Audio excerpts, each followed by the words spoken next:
and join us here. We ask you to come and give us cheer. Fill us with joy from your Holy Spirit, and peace no riches can provide. The Lord is here, always with us. How lovely He is, how content we are. We talk to Him and He always listens. He will always be with us, in us. The Lord is here, always with us. How lovely He is, how content we are. We talk to Him and He always listens. He will always be with us, in us. Oh Lord, come now and join us here. We ask you to come and give us cheer. Fill us with joy from your Holy Spirit, and peace no riches can provide. Oh Lord, come now and join us here. We ask you to come and give us cheer. Fill us with joy from your Holy Spirit, and peace no riches can provide.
No more defeat. Resurrection is my song. Resurrection gave me life. Resurrection made me strong. Jesus, my Lord, is alive. Resurrection made me strong. Jesus, my Lord, is alive. Jesus is risen in glory. Heaven and earth sang and praised, and the angel told the story. He is risen as he said, and the angel told the story. He is risen as he said. Resurrection is my song. Resurrection gave me life. Resurrection made me strong. Jesus, my Lord, is alive. Resurrection made me strong. Jesus, my Lord, is alive. Mary Magdalene was looking in the garden for her Lord, while Jesus himself was telling her to go and spread the word. While Jesus himself was telling her to go and spread the word.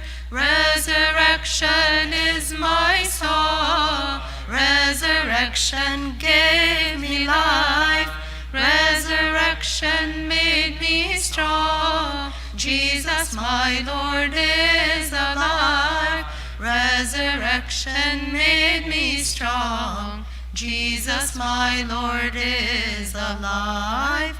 All the disciples were praying. They were really in great fear when Mary came to them saying, He is risen, He is not here. when Mary came to them saying, He is risen, he is not here. Resurrection is my song, resurrection gave me life, resurrection made me strong. Jesus my Lord is alive, resurrection made me strong. Jesus my Lord is alive. While they gathered in the room, Jesus Christ himself appeared, said, My peace I give to you, and my peace with you I leave. Said, My peace I give to you, and my peace with you I leave. Resurrection is my song, resurrection gave me life, resurrection made me strong. Jesus my Lord is alive, resurrection made me strong. Jesus my Lord is alive. But Thomas did not believe what the disciples had seen. So Jesus again appeared, showed him the place of the spear. So Jesus again appeared, showed him the place of the spear. Resurrection is my song, resurrection gave me life, resurrection made me strong. Jesus my Lord is alive, resurrection made me strong. Jesus my Lord is alive. There is no more mourning among the dead, do not seek. For Jesus our Lord is living, giving power to the weak. For Jesus our Lord is living, giving power to the weak. Resurrection is my song, resurrection gave me life, resurrection made me strong. Jesus my Lord is alive, resurrection made me strong. Jesus my Lord is alive. Jesus my victorious Lord, conquered the powers of Hades, then the horn of death he broke. My salvation he declared, and the thorns of death he broke. My salvation he declared. Resurrection is my song, resurrection gave me life, resurrection made me strong. Jesus my Lord is alive, resurrection made me strong. Jesus my Lord is alive.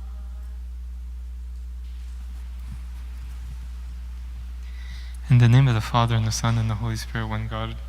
Amen. On behalf of Abuna Carlos, Abuna Armea, myself, and all the congregation, we would like to welcome with us today Julia Daoud. She's from St. Ruiz in New Tampa. Julia is a therapist that has specialized in mental health behavior, and she's also serving the diocese on many capacity. We've had the pleasure, actually as a diocese clergy, Julia presented a few presentations which was very useful in the ministry, and actually personally I find myself, I learned a lot from Julia. I was very encouraged with the understanding and also the spiritual depth that come with it, not just the logic and not just the science, but the spiritual depth also about mental health. And it really is with our pleasure to have Julia with us today. We pray for her and her family and her ministry. May God bless her, and may the Holy Spirit speak on the mouth of Julia today. Is there a place that I can connect? Perfect, yes. Is there a place to connect my laptop, like my charger? Just in case. You need a charger. Just in case it dies. Sorry. I have 94%. It should be fine, but I don't want to interrupt anybody.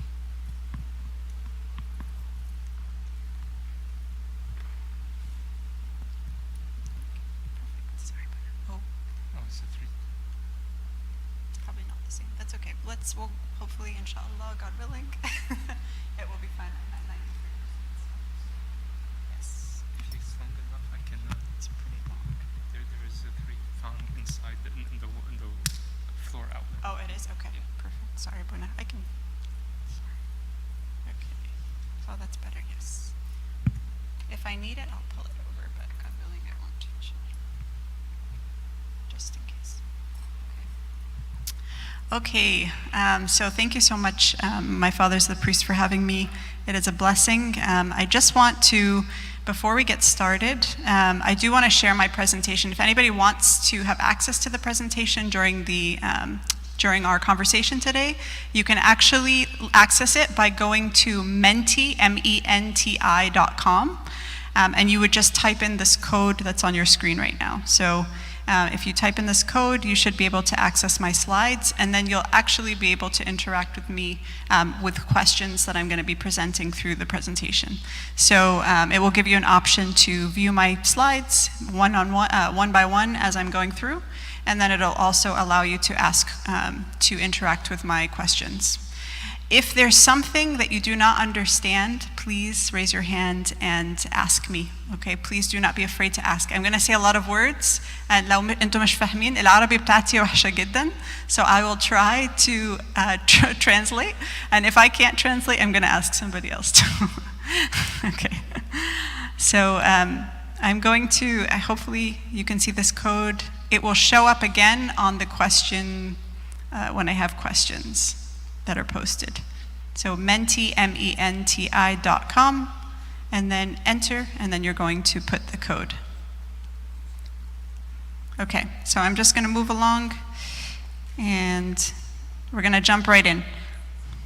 So just a really quick thing I want to mention. Abuna mentioned that I had given a talk to the clergy meeting, and actually this was in reference to a program that we started in the diocese, and the program is called Sound Mind and Spirit. And basically our whole goal with Sound Mind and Spirit is to increase education about mental illness, okay? Mental health and mental illness. Increase education and increase access to resources. So often we educate, but we don't provide people a place to go to speak. So that's really important, and if you're interested in this service, please let me know and you can join our mission, God willing. Okay, so let's jump right in. The topic for today is called integrating culture. So I'm going to try my best, like I said, to make this clear. And I don't want to use too many words, so I'm going to try to keep it as simple as I can, because it's an important topic. And how many of you here, raise your hand if you were born in Egypt? Okay, I was too, believe it or not. I look white, but I was actually born in Egypt. So the majority, I think everybody was born in Egypt in this room. So this is going to be very applicable when we're talking about this. I'm going to skip this part for sake of time. Okay, what does the word culture, I don't know what the word is in Arabic for culture. Does anybody know what that word is? What is it? Sakafa? Okay, sakafa. Manaha is sakafa. So it's the beliefs, customs, arts, etc. of a particular society, group, place, or time. Every single country, every single community, even within a country, we know, for example, you could live in Upper Egypt, right, and have a very different culture than someone from Southern Egypt, right? So every place, every region, every even county here in Tampa, we have Pinellas County, we have Hillsborough County. Every place has its own culture. Now, what is this process that we're going to talk about? Basically, what happens when we're living and grow up in a culture. Okay, so we are all born in Egypt, maybe raised in Egypt, maybe you came when you were young, maybe you came when you were old. But what we're going to talk about is what happens when we move to a new country, the psychological, cultural changes that happen that can cause a lot of problems for parents, okay?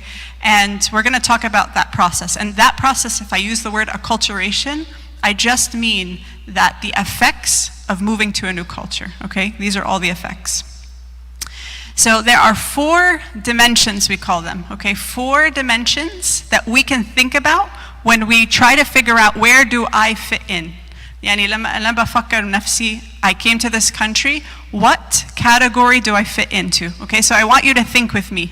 First category is called assimilation, okay? This basically means I came to the country and I became 100% American. يعني أنا أمريكية وأنا مش هتكلم عربي. I'm not going to speak the language. I'm going to pretend like I have nothing to do with Egyptian culture at all.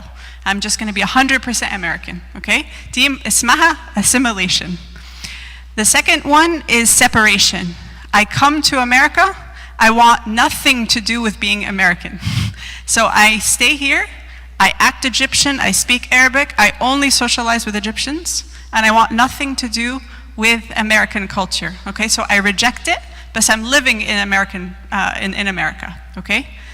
The third category is called marginalization, okay? I know these are big words, but what it means is I'm here, I don't feel Egyptian, I don't feel American, I'm kind of in like an identity crisis. If we think about teenagers, okay, for example, if you have a teenager, oftentimes they find themselves in this category when they move here, okay? Especially if they came around middle school or even high school, they find themselves in this category. They feel confused. I don't know who I am, what I'm doing. I don't want to be Egyptian because I get made fun of for that. I don't want to be American because I don't even know what it means to be American. So they feel marginalized. And then the last one is called integration. It's a healthy balance between American and Egyptian culture. So I'm trying to find out how to be both here in the United States. I want to stay Egyptian and speak the language and enjoy the culture, but I also want to learn about the new culture that I'm living in. Which one do you think is, actually before I do that, if anybody's in using my little slideshow, if you can just answer this question, what dimension of acculturation describes you best? So which of these, and if you're not in, you can join it now, menti.com on your phone, and you put in this code, and you can actually participate if you have access. So we have integration and we have a marginalization. Perfect. Anybody else? Okay, we have 2 marginalized, 3, perfect. Okay, I'm gonna give 1 more second. 4 marginalized, okay. Perfect. Okay, so we can see there's, again, we only have 5 participants, but you can see that the majority of everybody here says they feel marginalized, and 1 person luckily fits into integration. So we're gonna talk about that. Which one out of the 4 do you think is the most healthy? Which one? Integration, 100%, okay? So when I did my research study, my whole research project for my master's was on this topic. It was on the process of acculturating and what are the impacts. So a lot of this is based in research, okay? So what is the impact? What does the research say is the impact of moving to a new country on the individual, okay? And mostly this research is speaking specifically about adolescents, but when we look at the adult research, it's very similar, okay? So we can think about it the same way. We lose a support system of family and friends. We know that for sure. In Egypt, I always hear that I don't remember, I moved when I was 2, I moved to England, but what I hear is everything is very close together, right? Like you can walk to church, you can walk to your friend's house, you can walk to the grocery store, everything, yani gamba bad, right? So when you move here, now you have to drive 20 minutes, 45 minutes to go somewhere, right? And how many people have a driving license as soon as they come here, right? Most people don't have access to these resources when they first move. And this can cause a lot of distress. Discrimination, so you speak a language, you have a heavy accent, maybe you look different, right? And especially after 9/11, we get categorized into the Arab category, right? And there's a lot of discrimination that comes with that. So that's a common problem. And then the last one, which is the most important for today's topic, which is what happens? We as adults come to the country, and maybe we have kids already. And the kids, what do? They go straight into the school system. They learn the language, they learn the culture, they learn the norms very, very fast, okay? And kids, they absorb information like sponges. We, as adults, have a harder time getting into the culture, right? Maybe we feel very, like we said, marginalized. Maybe we don't feel like we fit in. Maybe we feel like we can't communicate. Their language is different. The culture, I don't even begin to understand the education system as a parent. No idea.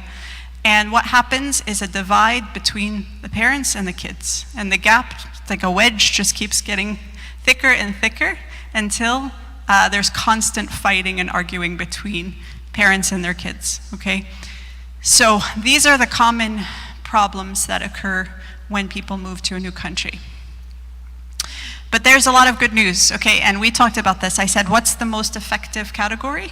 Okay, research shows that if you as a parent have an integrating mind, if you think about how can I integrate and help your kids integrate, they're gonna be much better off, okay? They're gonna be better in terms, they're not gonna be discriminated against. They're gonna have higher GPAs, like they'll be able to focus better in their education. They'll have a better time socializing with their friends. They'll have a better sense of self all around. So a strong sense of moral conduct and a higher self-worth overall. So when I say these things, I'm gonna explain them more as we go along, but just keep in mind that we want to focus on how to integrate ourselves as parents and for our kids, okay? So what are the norms of Egyptian and American culture? I'm sorry, I don't mean to stereotype here, but I can't help but stereotype, okay? So I was born in Egypt, my mom's Egyptian, my father's English, so that's why I look American. But I would call myself more Egyptian than anything. أنا حاسة أنا مصرية أكتر من إنجليزي, okay? That's how I grew up.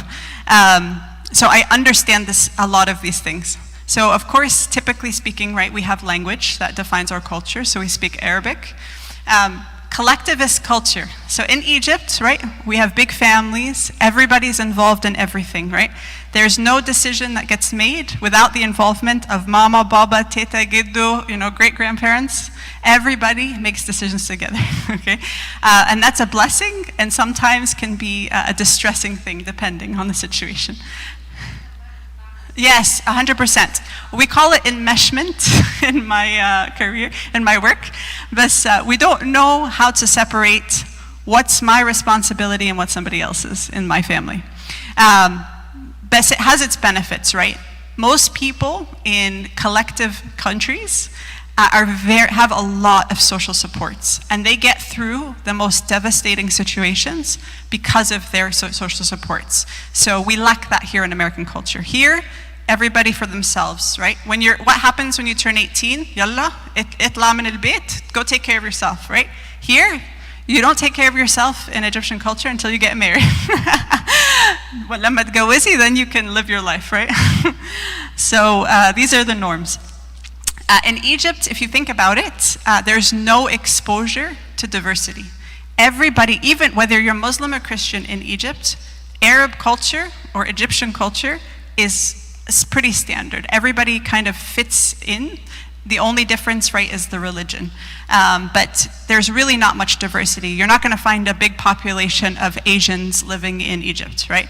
When you come to America, it's a melting pot, what we call a melting pot. Everybody from every country, from every background, ethnicity, and culture, all living together in a very small space, okay? So this is a big difference here. Strict gender roles. I know this is a hot topic. بس الست والراجل عندهم different roles, right? In Egypt, women, for the most part, are very much the homemakers, take care of the kids, stay home, kind of take care of the house. especially even younger kids, right? We always think of the younger banet being protected by the brother or the men of the family, right? We see that as gender roles. Here, gender equality, right? Every man and woman, you can find a house actually where a man is taking care of the children. And the woman's going to work, right? Very strange concept to the Egyptian culture, but it's very normalized here. Or equal responsibility, right? Equal, like you might find, everybody's helping clean up in the house during dinner time, or helping prepare. Man, woman, boys, girls, doesn't matter. Much more open and equal. Mental health treatment is very taboo in our culture, and I know that personally because it's the field I work in. Big stigma against getting help when you need help for hagat nafsayin. And not just crisis, I'm talking about the simple things in our life, right? Being comfortable asking for help when we have everything from a small problem to a big problem. In American culture, I never really have this problem when I work with Americans, right? Parents are encouraging their kids to get counseling quickly so that they can help them before the problem gets worse. So a lot more openness in that arena. Social norms, right? So in Egyptian culture, right, very high values, very taboo. Certain things are very taboo. So sexuality, intimacy, dating, drugs, that stuff is very hush-hush, very taboo. In American culture, it's very, very open. All the TV shows, the movies, it's everywhere, right? A PG movie is like watching, back in the day, what like an R-rated movie would be, right? So it's very open. And then we know the limited and strict educational expectations in our culture. What are the typical, 3 or 4 careers that you can go into in Egyptian? Doctor, engineer, pharmacist, right? Lawyer, engineer, something in that 3 or 4 right? We're laughing, but this is actually the reality, right? And if we think about it, now we are so blessed here in this country that we have an enormous amount of career options to go into, but we often don't take advantage because we still kind of see it that way. And the reason that we have that, it served a purpose, right? In Egypt, it served a purpose because actually to be, to make a certain living or to have a career or to be able to kind of educate yourself, you had to go into a certain career. So it served a purpose, and now here it's a little different. And then we have our general cultural differences, right? Our history, our food, our sports, etc. Okay, so the process of integrating, okay? So I'm just gonna talk about basically a 3-step process that we want to think about that's gonna help us integrate. How do we find the middle place, okay? If I'm a parent and I'm trying to figure out what is the best way to find that nice middle direction to go in with myself and my kids, what's the best strategy to do that? So first thing is to increase self-awareness.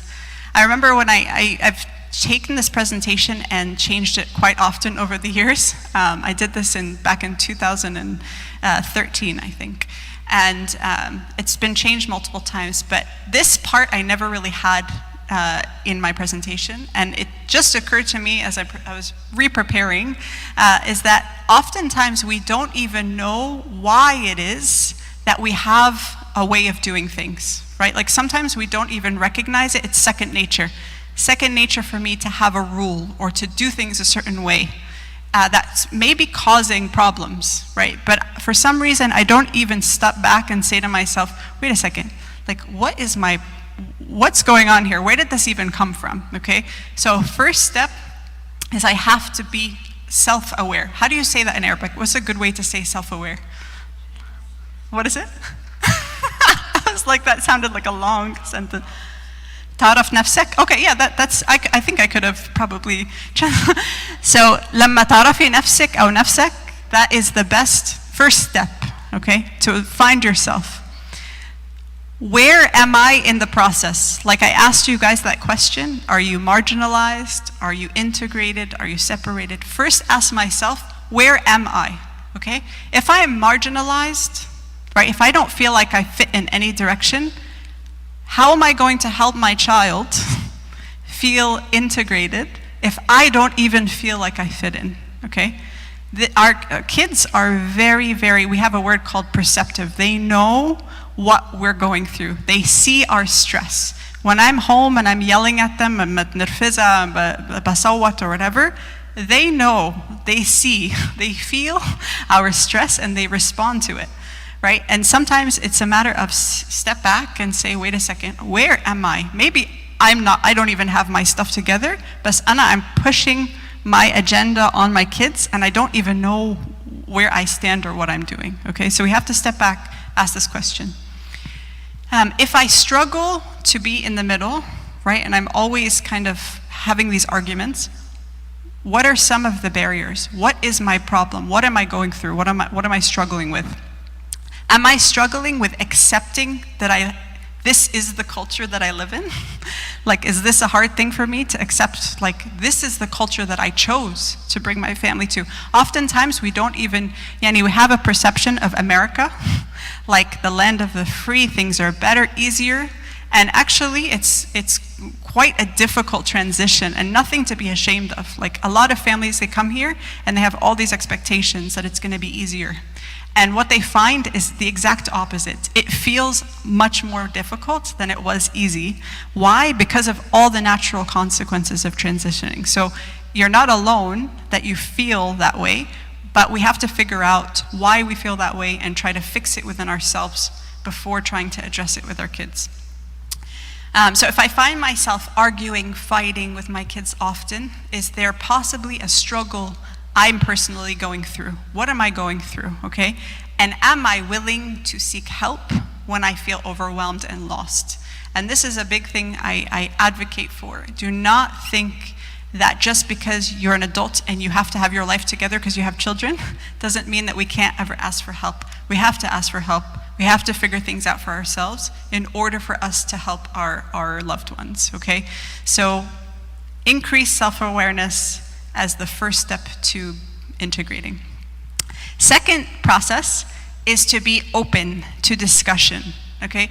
I find this to be, it's not common in our culture. I wouldn't say it's a norm that we just don't speak. I hope not. But I think we stay away from transparency for some reason culturally. Like, we think that being open shows some sense of weakness with our kids, something like that, where we're supposed to be the authority figure. Like, I have to know everything because I'm your parent and I am in control. But we forget that actually, as they transition here, because they're learning faster than us, we actually can have openness and discussion and realize that there's a lot of things to be learned among each other, okay? So we have to be open to discussion. Openly discuss the experience. If I'm having a hard time as a parent, discuss it, right? If my kids are age appropriate, they're teenagers, they're preteens, and they're struggling probably, have a discussion, be open. What has it been like for you? Express that. I'm sorry, Habibi, I get stressed out. I'm sorry, but narfas alayki. I'm having a hard time with this transition. I feel isolated. I need to social. Be open and be transparent. What are you struggling with? What do you like as a parent? What do you not like about American culture? Be open, okay? Because the openness leads to discussion, and the discussion actually produces more information and learning, a process of learning. Openly talk about the differences. So, like I said, be transparent with your own experience, and discuss how you would like to learn and grow in the new culture, what you would like to see in yourself and in your children. So one thing, again, maybe some of you have younger kids. I see a little one here. So as you're thinking about this, think about this preventatively, right? If you have younger ones or older ones. For people who have older children or teens, be able to think about how you would like things to be and how you're going to learn and grow, because the more they hear you say, teach me, help me understand what you're going through and what this is like, and you share it with them, the more helpful it's going to be, rather than pretending like nothing's a problem and not doing any self-awareness and just being angry and frustrated and arguing all the time, right? It's not going to be productive. And the last part of this process, or initial part of this process, is to be willing to learn. So all of this is for learning and growth, right? So I know oftentimes, especially if you feel marginalized, like you feel like you don't fit in either way, or you fit into the category where you feel separated. Yani you're here and you've heard horror stories about America. أمريكا حاجة وحشة في حاجات كتيرة وحشة العيال هيبوظوا like في حاجات كتير like a lot of things thoughts we have when we come or preconceived notions when we come that we have to protect our kids from all the evil things that America has to offer, right? Like we have these fears. But one thing that's important is, and we said it before, yani every culture has positive and has negative. Every single culture. It doesn't matter where you live, okay? There's always positive and there's always negative. And when I went over the culture norms, I don't want to judge and say something's right or wrong, right? Collective culture has a lot of benefits, but it also has issues with boundaries, right? So there's positive and negative in everything. So we have to recognize that American culture actually has some positive things, okay? There's actually some beautiful positive benefits from learning the culture here. Learning the language, right? Sometimes we feel like the only way to maintain my identity as Egyptian is to speak Arabic in the home. It's not true, right? I think one thing we have to push ourselves to try our best to learn the language. Try our best to study the culture. What does the culture say? What is normal in this culture, okay? And we're going to talk about where our faith builds into this, but we'll just put that on the back burner for now. The education system, I find oftentimes a lot of youth get into a lot of trouble because of the parents' lack of knowledge in the education system and the kids taking advantage sometimes, or that the kid is lost and they're saying that everything's okay to the parent, and the parent is like, okay, as long as you say everything's okay and you're doing well, then I'm gonna take your lead on that because I don't know. I'm struggling just to learn the language, okay? So be involved in the education. Be involved. Go to the school. Find out what the schedule is. Learn from their teachers. Go to their parent meetings. Be part of the PTO. Whatever you need to do to be integrated. Figure out what's the system. How often do they get report cards? When do grades come out? How can I access their online system? Be involved.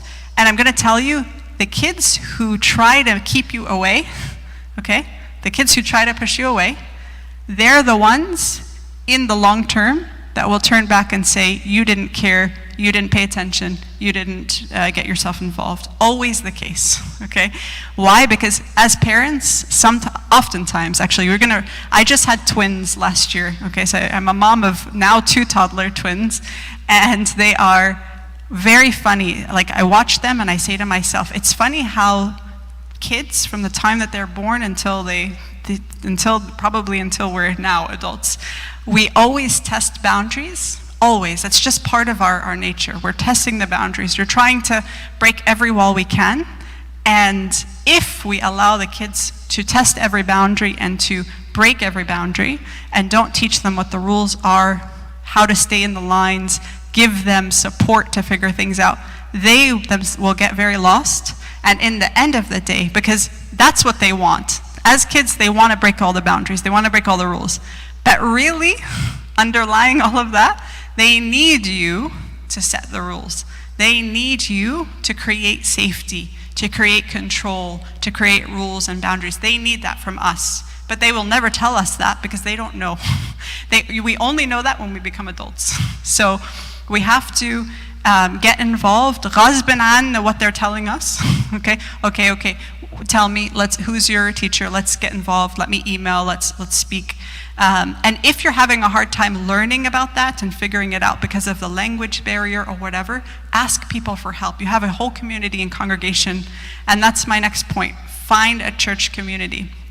There is nothing better than going to any place in the entire world and be able to find a Coptic church and find like-minded, spiritually focused, same culture, same values, same system in the church, okay? We might not have perfect relationships with everybody in the community, but it's a starting point. So we have to get connected. We have to plug into the church. We have to get our kids plugged into the church immediately, so that we can use the resources that the church has to offer and start to this process of integrating. Socialization, this one's important. I remember as a young person, my parents had a very hard time with this one. You know, I used to always say to them, you judge my friends, but you don't want to learn who they are. You don't want to call my friends' parents. You don't want to engage, you know? And it bothered me because I felt that they didn't have a sense of wanting to learn about me. They were just quick to sort of judge the culture as a whole rather than accept that maybe there's some positives here, okay? So I urge you, if your children are integrating into the culture, try to get to know their friends, get to know the families of their friends, socialize with them. Talk to other people in the church and see what they're doing to get some openness. Try not to be afraid of this process. I know there's a lot of fear because of cultural differences and language and this and that, but the best way to learn is to jump right in. And I know it's anxiety, it provokes anxiety, I know that, but we have to try, okay? And the kids have to see that we're trying. And then the last part is to meet your child where they are at. Okay, sometimes we want our kids to be somewhere and they're not there, or we want to push them along somewhere and they're not there yet, or we don't understand their world at all and we let them just live in their world and we live in ours. We have to meet them where they're at, wherever they are, whether it's obsessed with a certain video game and that's their universe, or they're communicating with peers on different video game apps, or whatever it is that they're doing. Try to get involved and meet them where they're at. Ask them questions, get to know them. We have a tendency to quickly judge before we learn and understand their world. Okay, and oftentimes if you're struggling as a parent to integrate, most likely your kid is struggling as well. Okay, so we probably have a lot more in common than we have differences. So tips for some successful integration. So this one, this is a very general psychological kind of theory. There are 4 parenting styles, okay? 4 ways that people parent. You might fit into a couple of categories, but for the most part, we fit usually in one pretty well, okay? So the first, I don't know if you can see this, it may be hard to see. The first one is called authoritative, okay? This is the most productive and most healthy way to parent. Basically, it just means that you're present when your kids need you to be present, you're warm, but you have very clear rules. It's like very clear rules, high expectations, and supportive, but you value your children to be independent. Even from the time that they're young, you value them to learn who they are, to get to know themselves, to discover their world. So it's a very healthy way to parent, okay? And it's found time and time and time again that being authoritative has the best outcomes for the future for your children, okay? So this is one of the hardest styles to fit into. It's like, if you're the perfect parent, you fit into this category. But we want to move towards this category, right? And try to stay away from the more kind of destructive categories. So the next one is authoritarian. So this is someone who is all about rules, all about overprotection. There's no fun, there's no games. High expectations, everything is always serious, okay? No room for fun, no room for easygoing, no room for warmth and emotion. So this is just really, really stern and really, really strict, okay? So this one, again, is associated with more negative outcomes. Poor mental health, poor self-esteem, poor social skills, and lower academic performance. Now, many of us may have experienced being raised in homes with a parent like this, maybe. Especially, I find specifically if we're talking about like education expectations, I find that this is like, this happens very frequently where you have a parent or a couple parents who are very, very, very big on education expectations. You have to perform, you have to do the best, you have to be the best. So the style is very specific to a situation. There's nothing wrong with high expectations. We have to have them. Like I said, we have to have rules and they have to be clear, but we want to do it in a way that is a healthy approach. Warm, responsive, loving, spending time with our kids, but also having those expectations. Then there's indulgent. So this is basically if you really don't have many rules, okay? So it's not that you are not paying attention to your children, you're not being negligent of them, but you just don't really want to, maybe you struggle because it's too stressful, there's a lot on your plate, so you find that you are just kind of letting a lot of things go, right? Like allowing them to go out at all hours of the day, kind of just, they do the wrong thing over and over, and you say, okay, try better, and just sort of let the rules go. So this, again, is associated with more negative outcomes. So kids who have this style of parenting tend to have a little bit harder time controlling their impulses. They have a hard time maintaining control. They're very impulsive, make decisions quickly, make a lot of dangerous decisions, right, or risk-taking. So just being cautious of that. And then the last one is negligent. So cold, no love, no responsiveness, no time spent together with my children, no rules, totally uninvolved, okay? And sometimes we fall into this style of parenting. Often I see it when we're completely burnt out or going through a mental health crisis, okay? I've worked with families who have moved to the country and went through their breaking point. And we wouldn't call it their style necessarily, but they went through a period of time where they became very negligent because they weren't taking care of themselves. So we just have to be very cautious. If we fit into these three categories, we're too stern with no love, too many high expectations, no room for growth, no room for failure, things like that. No time spent, overprotective, or the opposite, not paying attention. Again, come back to the same question and ask myself, why am I doing this? Why am I going down this path? What's going on with me? Because it starts always with myself. If I'm taking care of myself, then most likely I'll be able to have a more authoritative style of parenting. Okay, I have one question here. So what parenting style do you most often find yourself using out of these four? And try to be honest. These are anonymous, by the way. I don't get any of these responses myself.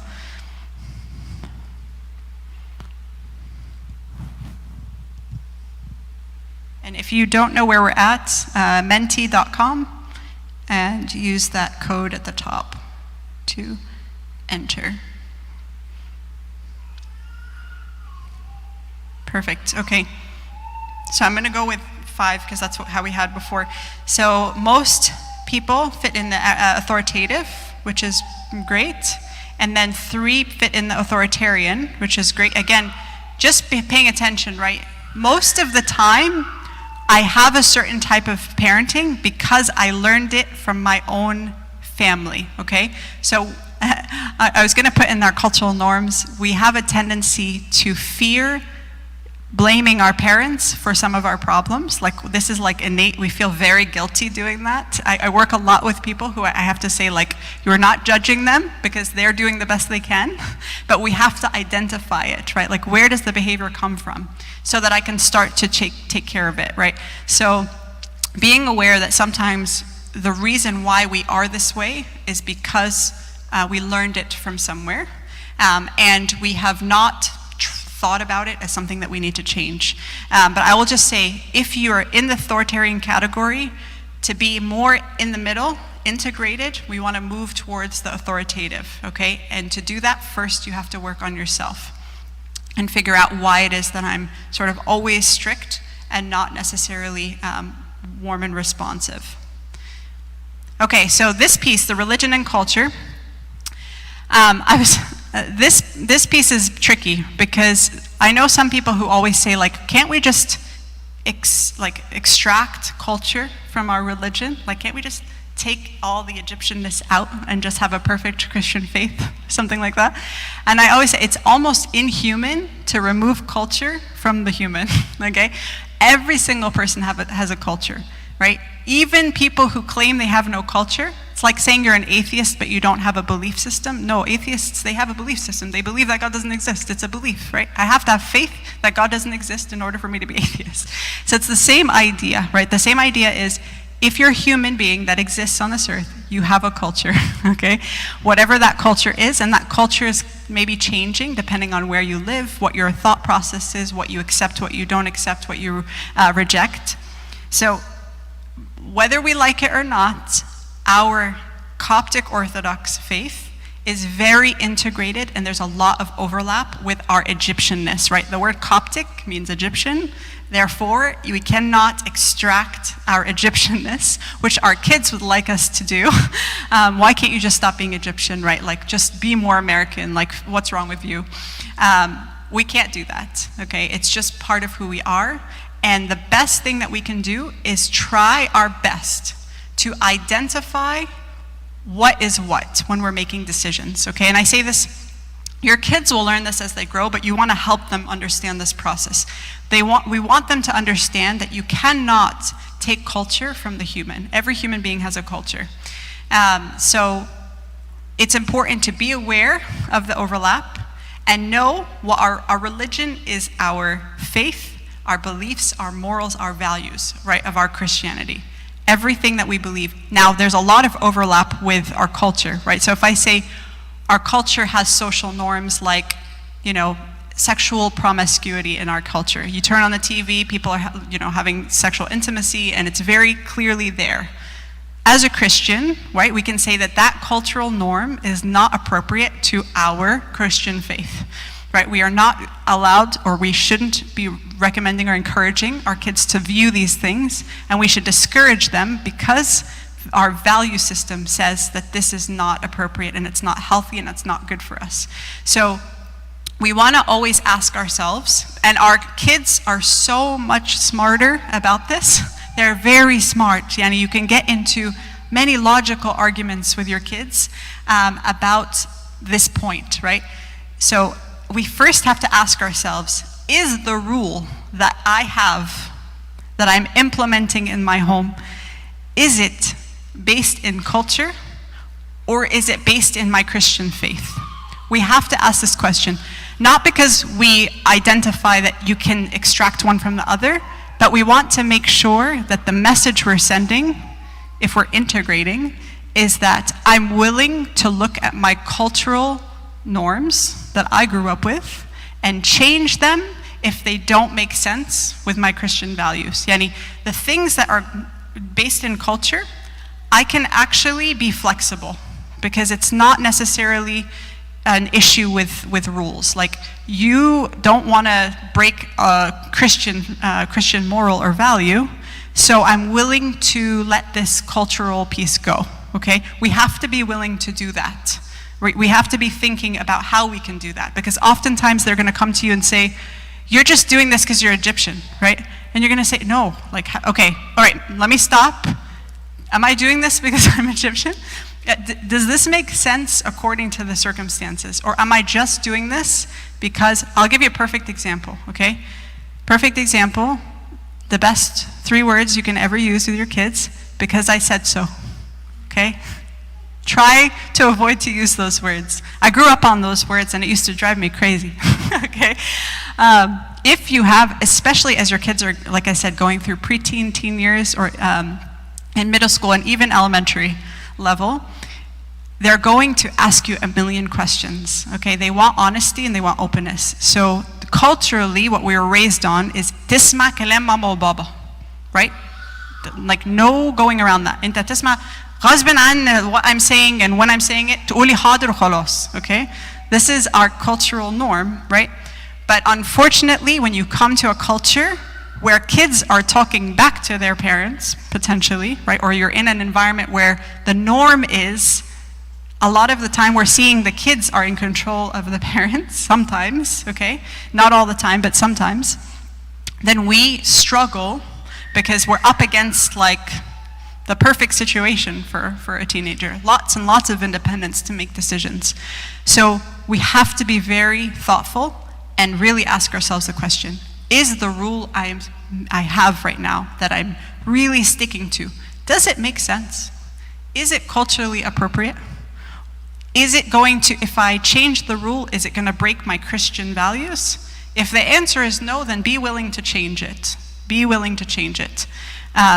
Because, like I said, they're already seeing a lot of different culture here, right? They're already seeing a different way of doing things. So the old way, because I said so, it's not going to work as well, okay? And you're going to find that you're fighting constantly this battle. And then the second question is the comment that I'm making? So sometimes we tend to make a lot of comments about certain things in the culture, right? And what they hear is a lot of judgment and criticism, right? Maybe they say you're not willing to learn, you don't want to understand. They hear a lot of judgment and criticism. So we have to be very cautious. If we say to our kids, you have to be kind, you have to love as Christ loved, you have to treat others with respect, right? We have to recognize that some of the cultural things that we do actually reflect the opposite. So we have to be very careful. They're very, very smart, okay? And then kind of last couple of slides, provide age-appropriate explanation. Your kids are learning things faster than you can imagine. They're learning everything. If you think they haven't been exposed to it, they have been exposed to it, okay? So always provide an age-appropriate explanation. And if you're not sure what is age-appropriate, please ask your servants, because those servants are serving that age group and have a lot of experience with that age group. So that's a good starting point. I put here, do not underestimate what information your kids can handle, because they're learning everything via TV, social media, friends, school, all of it. They're learning it all. And my last, I think this is this is my, I hope that's not. So what I was going for with this one was not haurik. I was actually going for the patience, like, talk about cultural context. My,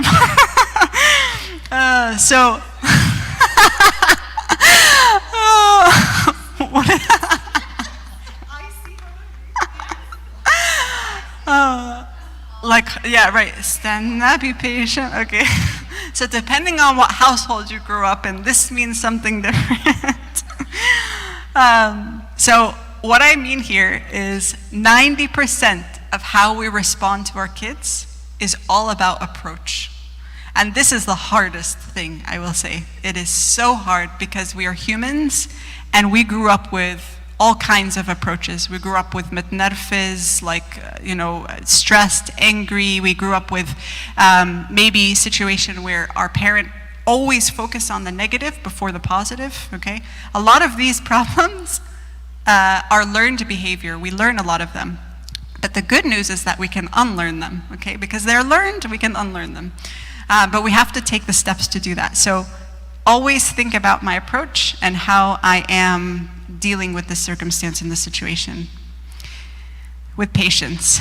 And then my very last slide, I know this is my last slide, is that when I was doing my research, I asked myself, okay, where does my faith fit into all of this, right? So if I know that these are the negative impacts of moving to a new culture, and I know that these are the ways in which that I can help myself and my children integrate better, then where does my faith fit into this? Now, some people run into this problem because, like I said, our religion and our culture are very, very enmeshed, okay? They're very enmeshed, which oftentimes creates a very problematic issue for my kids.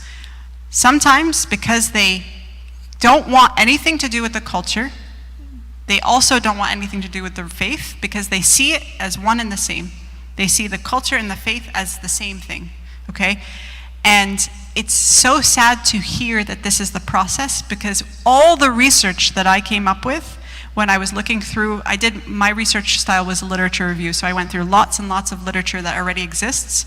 And what I kept finding over and over and over again is that your faith, doesn't matter which faith, but your faith, specifically here in Christianity, is the actual mediating factor and what can help reduce all the problems that come with moving to a new country, okay? They say your faith in Christ and your faith and your participation in the church community can actually reduce all of the problems that come out of moving to a new culture. How does it do that? One is that our church and our faith provide objective moral values. What does that mean? So in society, any society you go to, the common term that we use now is moral relativism. It just means that where you believe that, just because you live in a certain place in America, like a country, or you live in America, whatever goes in America is what's morally right. If I live in a small town in South Africa, whatever is normal there culturally is what I accept to be normal. We don't believe in that. We don't believe in moral relativism. We believe that there's an objective, a higher, objective moral value, where we believe that God created all morality. God is good, and we believe that 100%. So our Christian faith provides our kids and ourselves with an objective. It's not dependent on where we're living. It's always the truth everywhere, okay? So when our kid comes back to us and says, why is it that you won't let me do A, B, and C? Because we believe in this objective moral value that was created by God, right? And it's not me, it's not Mama or Baba saying it. It's Christ himself teaching me the morals and the values. So we have the benefit in having an objective moral value. So we have to keep that in our mind, that the church is going to provide that truth and those values. The second thing is there's tangible spiritual guidance and direction. We have a lot of spiritual guidance, whether it's servants, it's confession, right? It's spiritual discipleship. It's a lot of things in the church that provide spiritual guidance and direction. A sense of community, we know that. Like I said, I've moved probably six different churches or different states since I got married. And every single state I've lived in, I was able to pick up, go to a place, integrate myself into a church. The easiest way to get to know people. Very, very a big blessing that we have is a sense of community. And then altruistic environment, right? A place where people help each other, or it should be a place where we help each other, where we support each other, where our kids can engage with other kids, and a strong sense of identity. So our faith gives us a very strong sense of who we are, grounded in our Christian faith. So we have to be aware that the church is actually going to mediate. And if we find that our youth are actually straying from the church, I want you to ask the question to yourself, are they doing that because they see the church as a place that is just preaching our culture, and we're not actually teaching them to have an intimate relationship with God?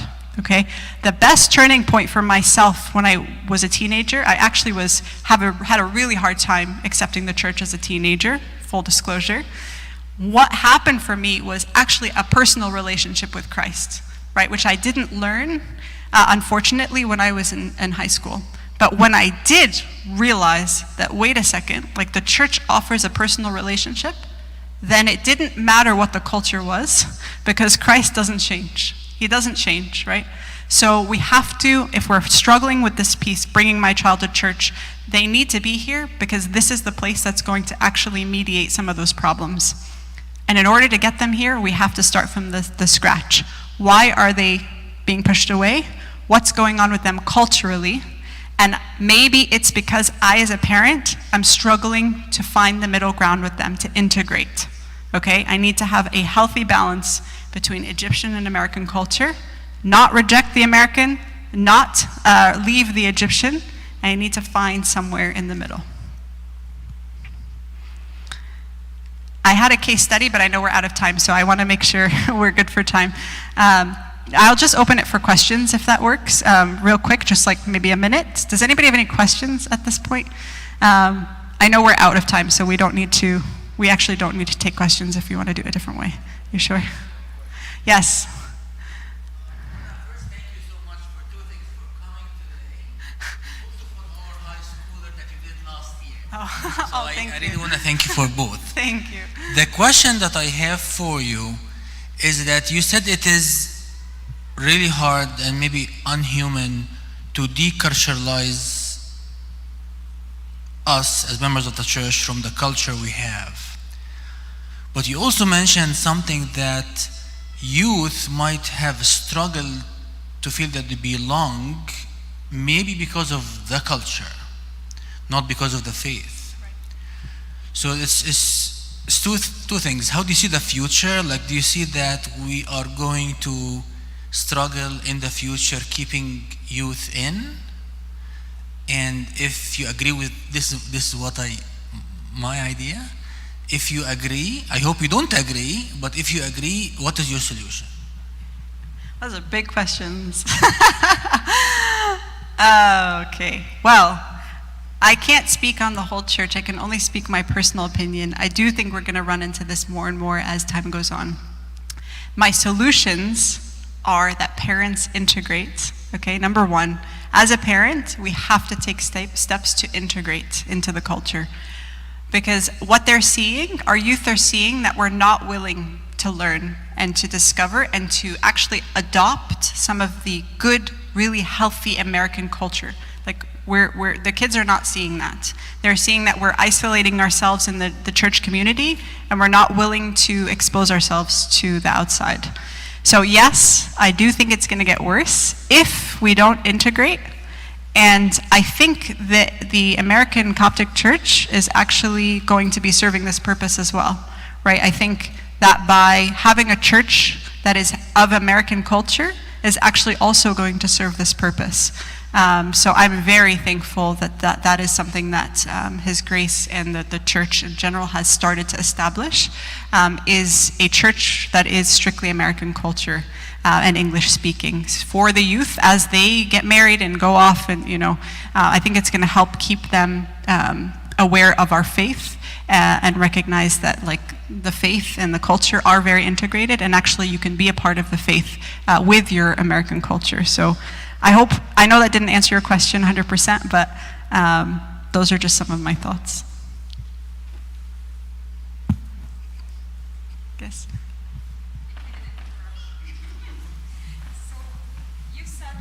Get them involved with the American friends, especially with the younger kids. How we do the balance, get them involved, play with them, have a play date or whatever, and still stick with our not culture but faith, or not get them take the bad manners from them. Okay, so especially for elementary. That's a really good question. So one thing I like to say is your kids, as they grow up, are going to be integrating with their other youth. They're going to, no matter what we try to do, right? Whether it's in school, whether it's in the college, whether it's in grad school, the workforce, they're always going to be interacting with people who are of different cultures, okay? So we have to be first aware that this is the truth, okay? Second thing is, like I said, with that authoritative parenting style, the benefits are that you can actually help your kid integrate by setting up hangouts, but have very clear boundaries about what we believe and what we don't, what's right and what's wrong. Now, this is always the hardest part, I think, and why I think a lot of people say, I'm just not gonna do it at all, is because they fear having to be really stern about certain things and have some of these conversations, right? I fear giving my kid a little bit of time on social media because that they're gonna take it a mile, right? They're gonna take it 10 miles if I give it to them for an hour.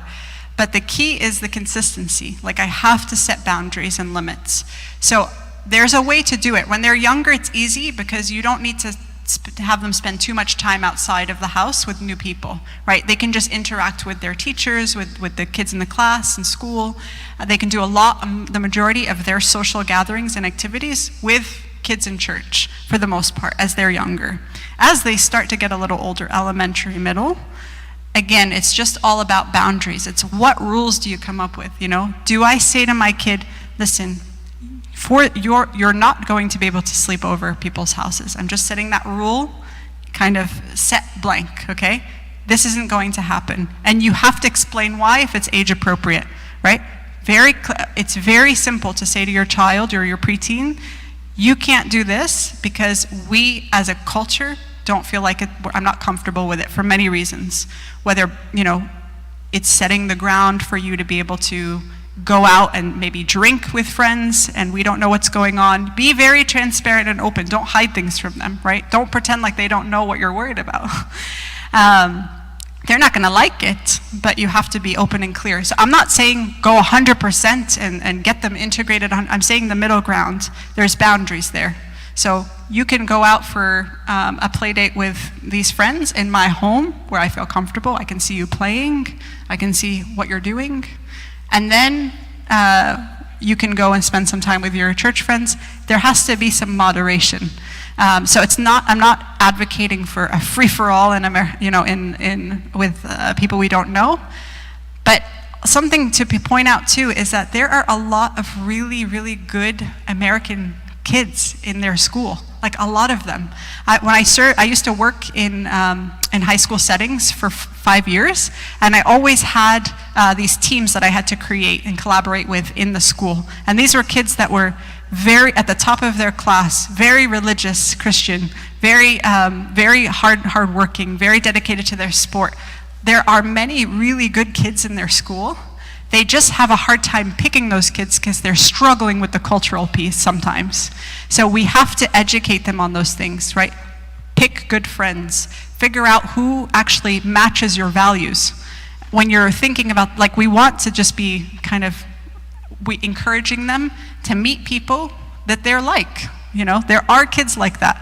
So, like I said, we don't want to judge the culture completely, and I'll tell you there are many good faith-based kids that they can be friends with, but sometimes they struggle to pick those friends because of their cultural experiences that they're going through. And we want to help them with that rather than make it more difficult for them. So I know that's a long answer, but we want to find the middle place. We don't want to go fully this way and we don't want to go fully that way. We want to find something in the middle. And don't be afraid to be consistent with our kids. We have to say, nope, this is the boundary. And they fight it, it doesn't matter. You know what's right and you're the parent and you get to decide that. So if they want to push and push and push, we're not going to push. We're just going to stay right here. And that's okay. Sorry. Are we good with time, Abuna? I'm sorry, I feel like you have a meeting or something going on. Yeah.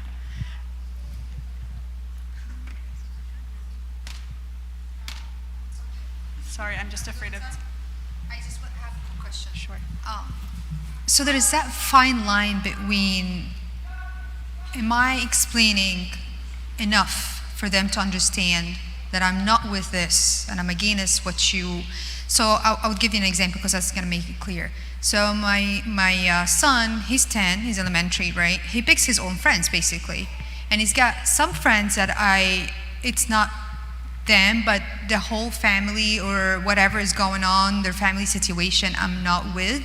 I don't want to set this as a good example for my son, right? I can feel like it's not their fault that they were born in these kind of families, but at the same time, I don't want my son to absorb any of their ideas, concepts behind life, the way they live, any of that. So at which point you would say, I explained because of 1, 2, 3, I don't want you to be friends with this, but at which point you would say you can't be friends with them? Right. That's a great question as they trickle in. Well, we know what we're talking about if we tell them. Very bad timing. I guess we'll hold that one for, I'm not sure if we should answer the question or not, but we'll talk, yeah. We'll talk about that later.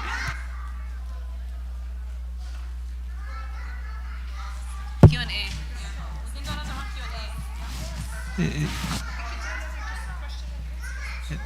Again, just on behalf of Abuna Carlos and Abuna Armeya, really from the bottom of our heart, Julia, we thank you so much for taking your time from your family and from your service from St. Ruiz and to come here and to bless us. This was very highly informative. As I mentioned when I introduced you, I learned a lot when you were at the clergy, when you gave us at the clergy meeting.